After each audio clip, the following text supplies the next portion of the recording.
help me out with this water pump for his Cadillac. So that's what we're doing right now. I figured instead of just doing my car and for the videos, I want to do actually what I do on a daily basis, or what I do for friends, folks, on different stuff for my YouTube channel. I'm actually changing the name. I'm going to go to what I believe in, what I feel, which is the Lone Wolf. So I'm gonna be Lone Wolf Customs or just Lone Wolf Automotive. But yeah, we're gonna be doing a water pump.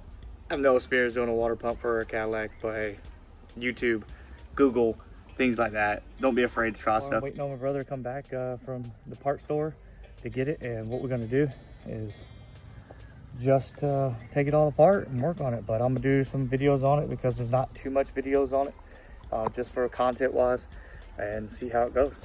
Let's go for it. So you know what time it is. Gotta get comfy before we start working on some stuff. So I always put my slip-ons. It's time to get to work. So to start this bad boy off, what we gotta do is, you see this bracket here?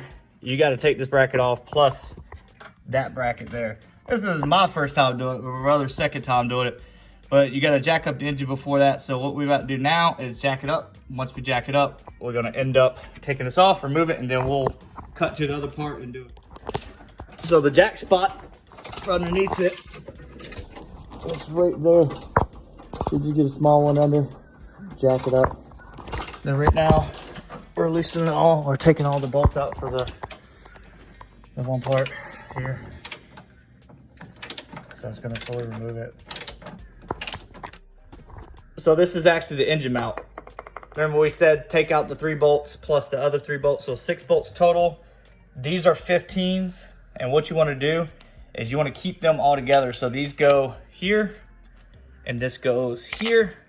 So that way you're not losing everything, and the rest goes on top like these, which are all the same. So just put them in there, little helpful tool to use, and there you go, that part. But let's show you where it come from. Where's the light? Let's get the light. See, this is where you got to remove.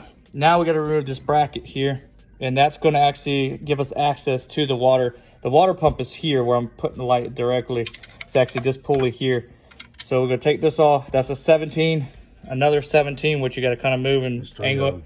And then one right here, up underneath, see, right there. And once we remove that, I'll do another part of the video. All right, so this is the bracket that has to come off by the belt. So that's the bracket, 3 bolts. They are 19s instead of 17s or 15s. We thought it was 17, but it wasn't. So you come over here, and that's the actual one right here. This is the water pump. The tool is the only one that's on. Where it come from? See? That's my inch sensor. So it looks like it's leaking. You can tell it's leaking right there. That's the main artery. Right there. You think it's leaking? Yeah, no, bro. See, look up on here. I don't know. We're gonna see. Got another one. I'm about to look. So when you're putting the gasket back on, you're gonna have to do this first around where you took off the gasket. This is the product right here, water pump and thermostat housing.